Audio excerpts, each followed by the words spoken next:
Morning folks, today I'm working with PEX trying to hook up water lines. PEX is pretty easy to work with, you just need a couple of tools that'd be really handy.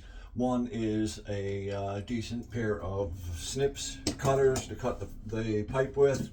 Another one are crimpers, and that is for these little rings that here, if you can see, they have a little nipple on them right here, and that has to be pinched. That's what closes them, clamps them tightly around the pipe. That nipple goes into the crimps right here, and you just squeeze the handles, and that'll make it solid around the pipe. Now I do have one part that is going to be a little tricky today, because what I'm doing is installing a water valve. And I've got this board in here for support for a free floating sink. It doesn't have a vanity underneath it, it's going to hang off the wall. So that has to have some support. That's what this is for. We're going to be screwing that in right there and right there.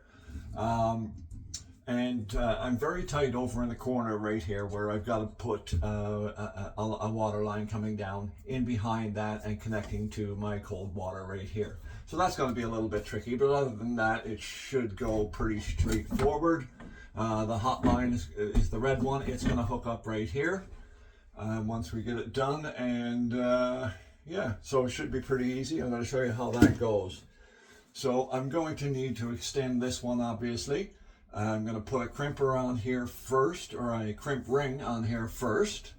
Then I've got a connector that goes inside.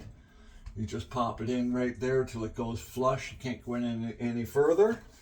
Get your ring up about 1/4 inch from the flange. Put your crimpers on there and start squeezing. It's a little bit tight, a lot of tension on it, and you squeeze them till they're all the way closed, and that is the end result. So that'll lock that in pretty good.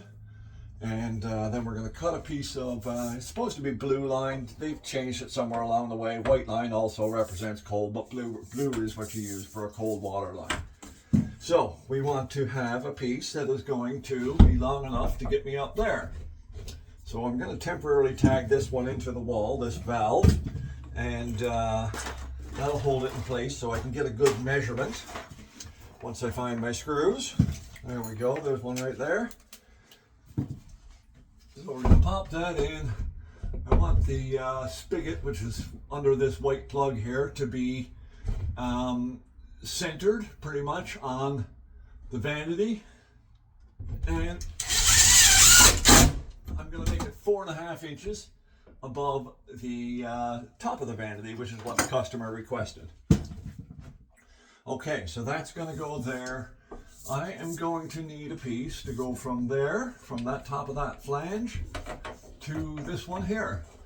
It's not super flexible, so it has to be fairly accurate.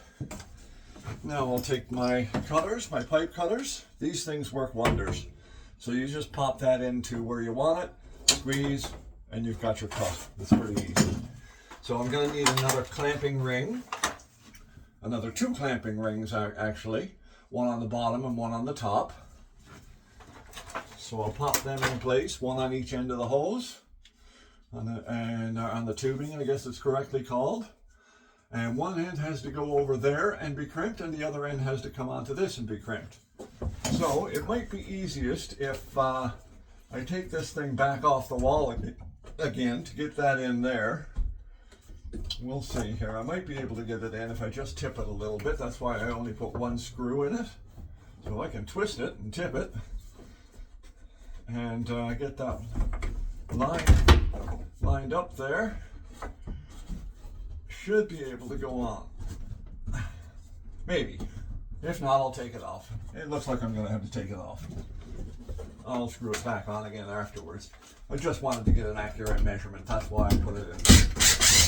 So we'll take that back out. I'm going to put that on there where it belongs. And I might as well crimp it while I've got it out as well. So again, there's that nipple at the top. We pop our crimpers on tight over that nipple. Oh, I've moved it a little bit. Let's put it back on. Pop the crimpers on. Just like so. I use one end against my leg to get support there. You can put it on the floor or wherever you need to. Now I've got that slightly out too far, so I want to come back in a little bit. And I don't know if I'll get it now. Yeah, okay. That might be a little far out. Let's start again on that one. That's what this tool is for. This tool is for removing crimping rings. And all you do is slide that over. Oh, maybe not.